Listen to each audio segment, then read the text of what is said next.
center mode now? Yeah, yes, it is. That's fine. Okay.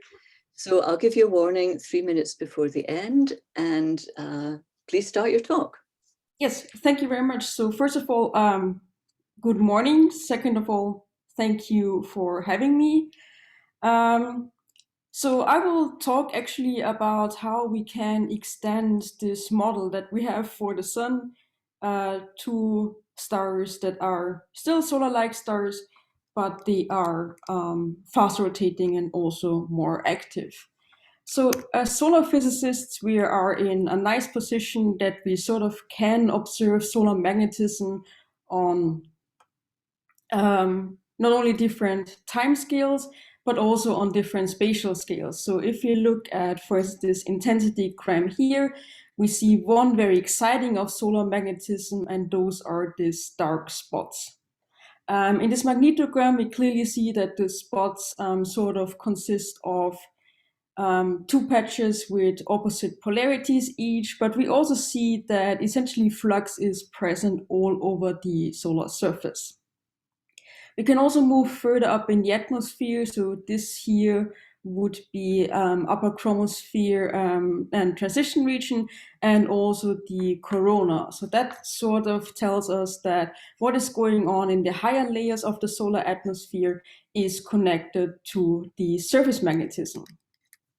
And one for us in the Solve group very exciting thing about the solar magnetism is that it's directly connected to the solar brightness variations.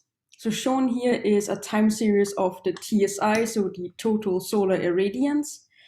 And we see nicely this 11-year solar cycle. And what we're most interested in is actually the day-to-day variability, and that is brought about by the emergence, evolution, and especially the transit because of the solar rotation by the bright faculae on the one hand and by the dark spots on the other hand. Now, I'm neither really a solar physicist, and also I'm a trained astrophysicist. And of course, what we have about stellar magnetism, it's far less details when it comes to direct measurements. I think every one of you is familiar with this confusogram. And while we do not have data of many stars, we still learn a lot in terms of how the symmetry of the magnetic field distribution on the stars is, and their topology, and especially also on their strength. Where we have more data, however, if we look at indirect proxies of stellar magnetism, so most famously, we know that the X-ray activity of stars, so their coronal emission, is connected to their rotation period or their age, if you want to. We also have quite a bit of data, I think, for roughly 100 stars for some 40, 50 years, I think, of the calcium-2 H and K emission, so that would be chromospheric emission. However, where we have the most excessive database of stellar magnetism is actually in photometry, especially from the Kepler telescope. So this is sort of what I will be talking about mostly in this talk. And the nice thing about the Kepler data is that, well, yes, it's only 4 years of data per star, so we do not really have that much knowledge of, for instance, cyclic activity, but due to its high precision and high cadence, we can really study the rotational variability of stars and even the variability of stars below the rotation period. So I guess the question that I want to answer in this talk is something that Sami essentially just mentioned, like what can we learn about stellar magnetism and variability by extending the solar paradigm? Or to rephrase that, so we know that on the sun, the surface magnetic field distribution is directly connected to its light curve. So what if we extend that to more active and fast rotating stars? What can we learn about their light curves? So we use the FEAT model, so the flux emergence and transport model that Sami has already introduced. I will go in a bit more detail here, however. So for more details, please see the paper of Emre Işık et al. From 2018. But what we do is that we essentially start off with the solar cycle, the sun.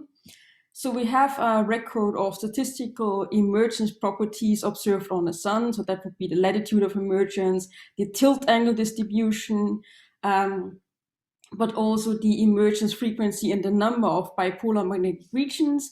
So we essentially preserve the solar butterfly diagram in the first step. And all of this we call the source term.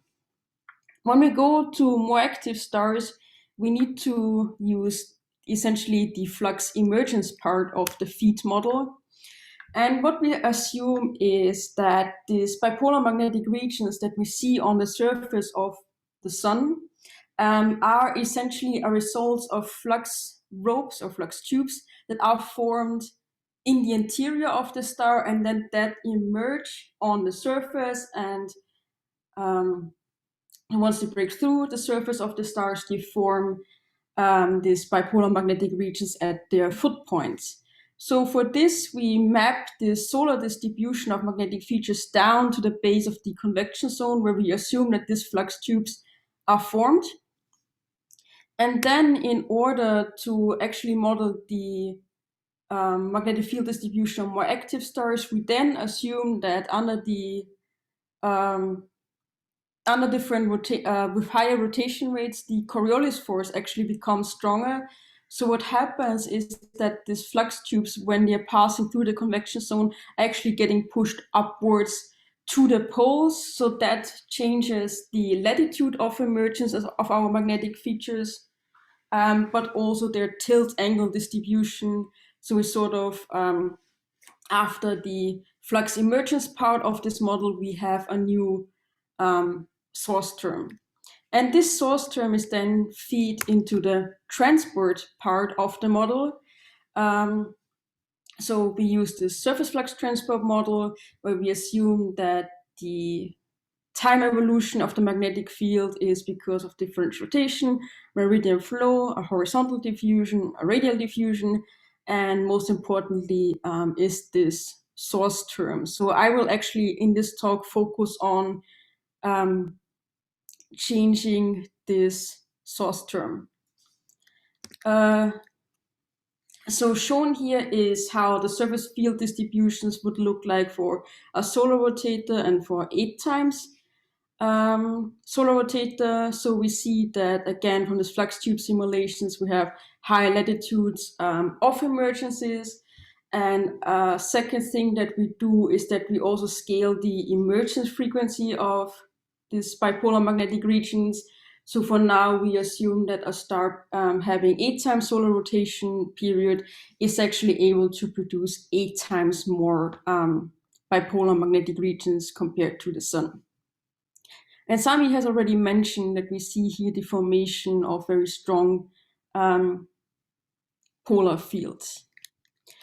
Now, in principle, we could feed into the source term whatever we want and produce these maps, but we also need somehow a constraint from observations. And here's where the photometric data of Kepler comes into play. So shown here is the amplitude of the rotational variability as a function of the rotation period. And there's a couple of interesting things here.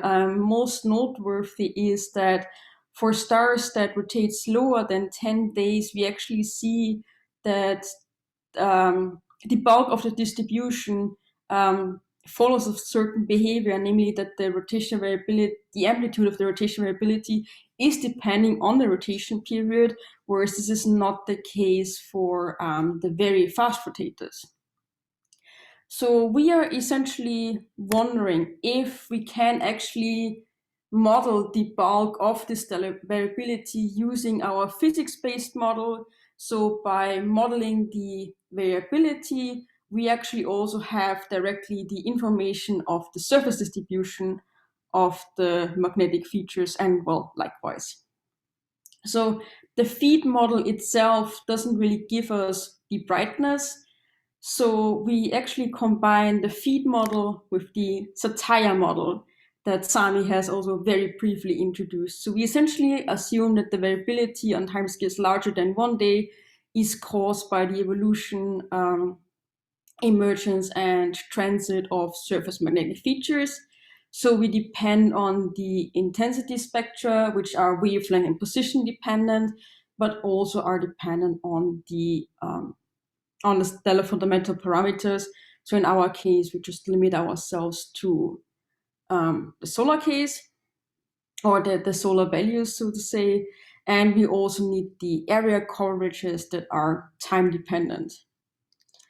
So obviously we need to find a way to go from magnetic flux to, well, filling factors or area coverages of spots and faculae that the satire model needs. So we actually use a very simple approach by setting thresholds that determine what part of the field are faculae and what part are spots. These two are then fed into the satire model, and we obtain light curves with respect to different inclination angles and consecutively also the variability. In my first paper, Nemec et al. 2020, we actually had a very similar approach to just limiting ourselves to solar variability, and especially the solar variability with respect to different inclination angles. However, what we see here is that this very simple threshold approach leads to a very good agreement with our more complicated solar model. So we are sort of confident that this simple approach is reproducing the observed level of solar variability, and our area coverages for the faculae and spots are also consistent with the solar values. So if we now use this approach for the spot distributions, we see that for the solar rotator, even during, this is actually a maximum phase of the cycle, we have spots that are confined to very low latitudes, and we essentially have nothing going on the pole in terms of spots. However, for this 8 times solar rotator, we see that we have some strong spot area coverage on the pole, and that sort of the spot distribution is, again, it's moved upwards because of the feed simulations, and that the structure of the spots is actually also looking very different than what we have on the solar rotator. If we look at the light curves, we also see a very different behavior for different rotation rates. So here in our solar rotator, we might have one feature that is sort of persisting for, well, in this case, it's 2 rotation periods of the solar case or the solar rotator, but we see that the light curve is mostly actually very irregular. So when we move to fast rotators, we see that the amplitude of the light curves is higher.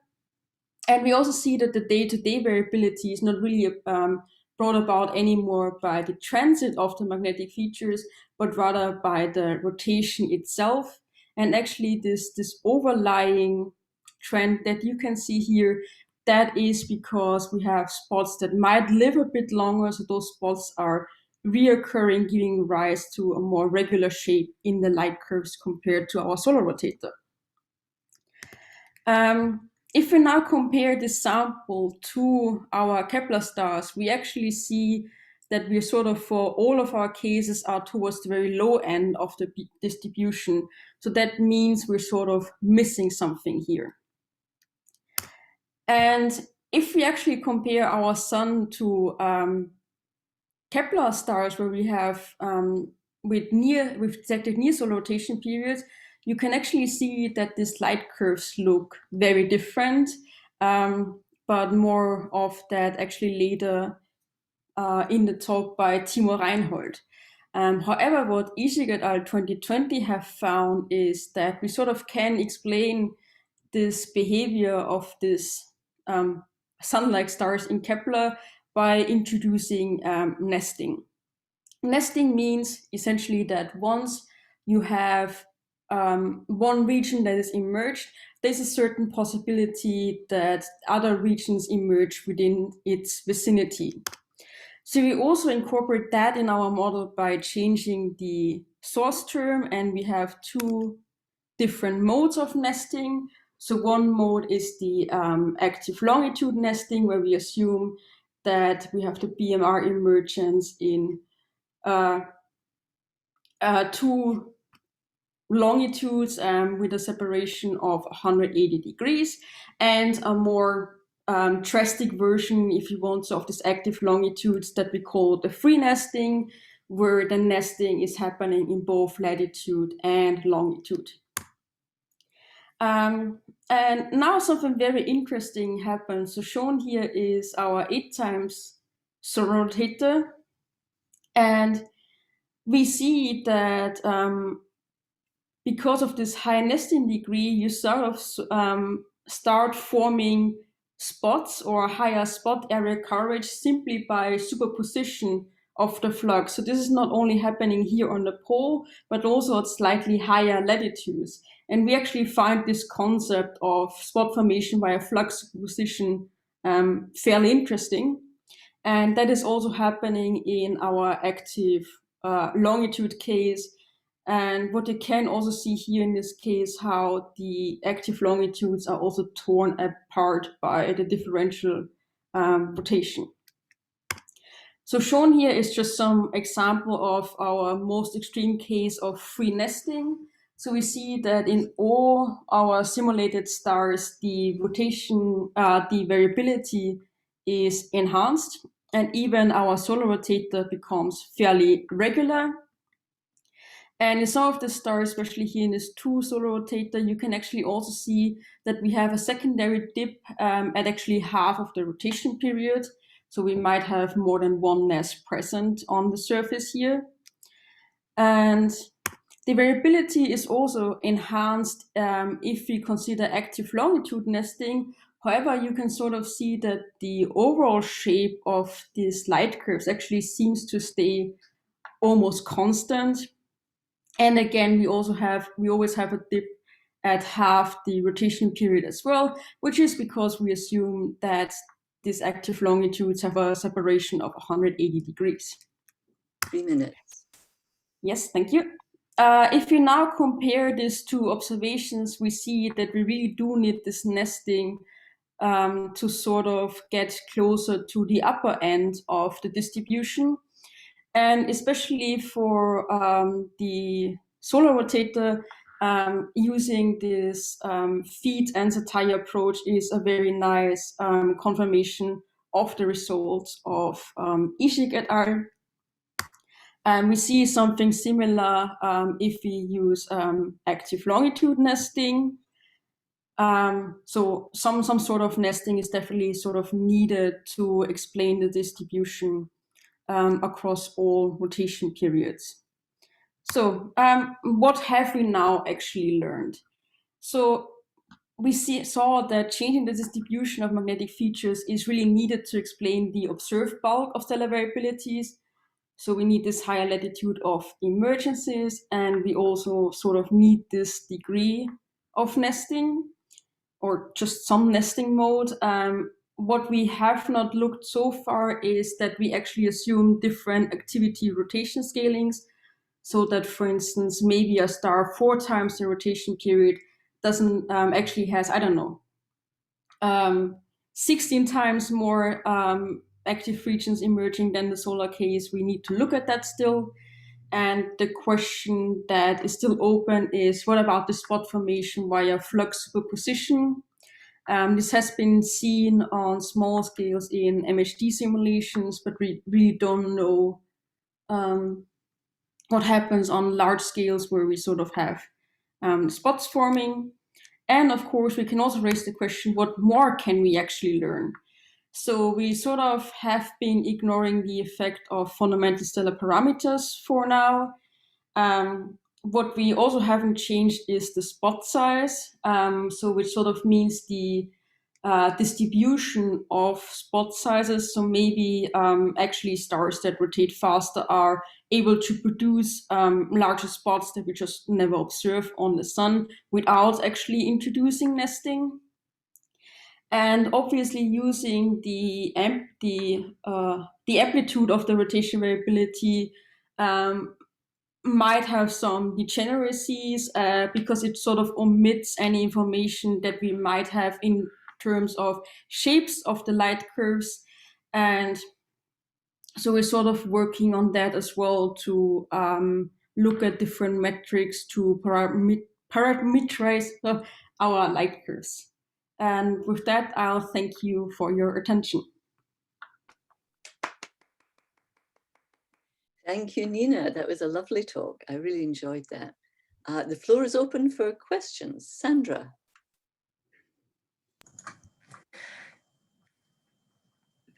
So hi Nina, thanks for the talk. So I'm just wondering, I was just thinking during your talk, so it's very difficult to interpret what's going on with the spots, and I think you're doing it the right way by using the spot models. And I'm wondering, can you explain the different morphologies of single dip and double dip light curves? Yeah, so as I said, this would be something that we really need to look into. So I'm not sure, I mean, preliminary. So I think, is this something that you would, is this what you mean sort of with this like single dip and double dip here, or am I missing something? Well, the point of double dip light curves and single dip light curves, they give different, it's about different distributions of spots. And I'm just wondering where you are. We can talk about this further offline, but this would be in that direction. Yes. So obviously the metric that we're currently using is not really telling us anything about that. But we're actually working with a collaborator towards understanding what's going on. So we're sort of currently just looking at the solar case and look what's going on here. But on the next step, it would also include our fast rotators with the very different distributions to get more information out of the light curves. Yeah, but what you're actually seeing here with this, so the orange and so the second panel, from this going from double dip to single dip, this is actually very interesting. Yeah, so, we can discuss the details a bit more offline, but it's nice. Okay, Thomas, you had a question. Yes, I'm wondering what you do with the differential rotation. Are you assuming a sort of similar differential rotation as in the sun, I mean, this also relates to what sort of dynamo there would be in these fast rotating stars? Yes, excellent question. So we actually do keep the differential rotation profile the same as for the sun. So we sort of assume that the dynamo in this regards would be operating very similar. There's papers by Timo Reinhold that do say that there's some weak dependence of the differential rotation profile on the rotation period, but we have neglected that currently. Okay, thank you. Julian, you had a question. Yes, thank you. I was wondering, so you have shown that to interpret the Kepler data, it seems that a form of nesting is necessary, and that it seems that the flux emergence nesting reproduces better the observations than the active longitude nesting. I was wondering, in your opinion, what does that mean? Is it that active longitude nesting is, let's say, not so much important, or is it too early maybe? What is your opinion about that? Well, if we just really simply restrict ourselves to the amplitude of variability, so this our var metric, then it seems that yes, the active longitude nesting might just be less effective, to put it that way. To get this distribution. However, maybe things would change once we sort of scale the level of activity as well. So we don't know about that. And we also don't know, I mean, maybe, you know, the free nesting seems good in this metric that we're using, but it might look bad in a different metric. So we sort of still need to figure that out a bit. Okay, thank you. And one last quick question from Lisa. Hello, thank you. I was wondering about the detail for the 8 times differential rotation stars where you see the polar spot. And I was wondering how you prevent the star just collecting field and the pole. So do you have the normal diffusion that is enough to get rid of the field, or are you doing there something special? No, it's just the diffusion. So it's essentially, or flux consolation, whatever you want to call it. So we keep all, essentially, if we would go back to the equation that describes the SFT, we essentially keep all of, so we only change the source term, the rest is the same as for the sun. Sorry, may I add something here to Lisa's question? So just a comment. We are simulating here a single activity cycle. And so near in the decline phase of the cycle, everything diffuses anyway. So we don't have multiple cycles yet. Okay, thank you very much. I'm afraid we have to call the questions